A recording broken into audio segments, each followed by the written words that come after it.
নমস্কার বন্ধুরা, পিআরএস একাডেমিতে সকলকে স্বাগত। তো বন্ধুরা, ফাইনালি ৩ মাস অপেক্ষার অবসান ঘটিয়ে আগামী ১৫ তারিখে ওবিসি কেসের ফাইনাল হিয়ারিং হতে চলেছে। হ্যাঁ, ঠিকই শুনেছ, আগামী ১৫ তারিখে ওবিসি কেসের হিয়ারিং হতে চলেছে। তো বন্ধুরা, তোমরা অন স্ক্রিন দেখতেই পাচ্ছ এখানে ফর দ্য ফাইনাল হিয়ারিং। তো এখানে ব্র্যাকেটের মধ্যে দেখো ফর দ্য ফাইনাল হিয়ারিং। তো এটা কম্পিউটার জেনারেটেড।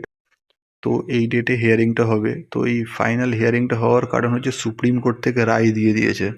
তো তোমরা সকলেই জানো সুপ্রিম কোর্ট থেকে রায় দিয়ে দিয়েছে আগামী ১৫ তারিখে হিয়ারিং হবে ওবিসি কেসের।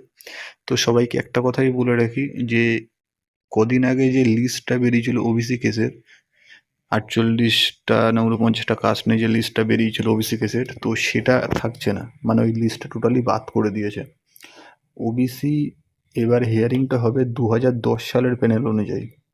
মানে যে ২০১০ সালে যে ওবিসিটা ছিল, যেখানে শুধু ওবিসি ছিল, ওবিসি এও ছিল না, ওবিসি বিও ছিল না, ২০১০ সালের সেই প্যানেল অনুযায়ী হিয়ারিংটা হবে। এটা সুপ্রিম কোর্ট থেকে সাফ জানিয়ে দিয়েছে। তো রাজ্য চাইলেও আর কিছু করতে পারবে না। তো এই ফাইনাল হিয়ারিংয়ে হয়তো আমাদের এক্সামের ডেটটা জানিয়ে দিতে পারে।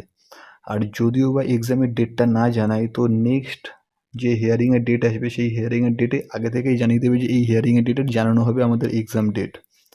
তো এটা সকলের জন্য খুবই খুশির খবর যে আমাদের আগামী ১৫ তারিখে ফাইনাল হিয়ারিংটা আছে। তো সবাই ফাইনাল হিয়ারিংয়ের রেজাল্টটা দেখার জন্য এই চ্যানেলটি সাবস্ক্রাইব করে রাখো। হিয়ারিংটা হয়ে গেলেই আমি ভিডিওটি আপলোড করে আমার চ্যানেলে দিয়ে দেবো।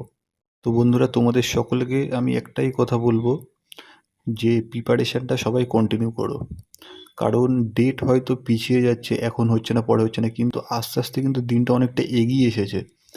এক্সামের ডেটটা কিন্তু আস্তে আস্তে অনেকটা এগিয়ে আসছে। তো এবার হুট করে একটা না একটা দিন ডেট প্রকাশ হয়ে যাবে যে এই ডেটে ডাব্লিউবি কনস্টেবল, কেপি কনস্টেবল এরম এক্সাম ডেট, এরম একটা হুট করে সামনে চলে আসবে, তখন আর কিচ্ছু করার থাকবে না। তো সবার কাছে একটাই রিকোয়েস্ট, সবাই প্রিপারেশানটা কন্টিনিউ করে যাও।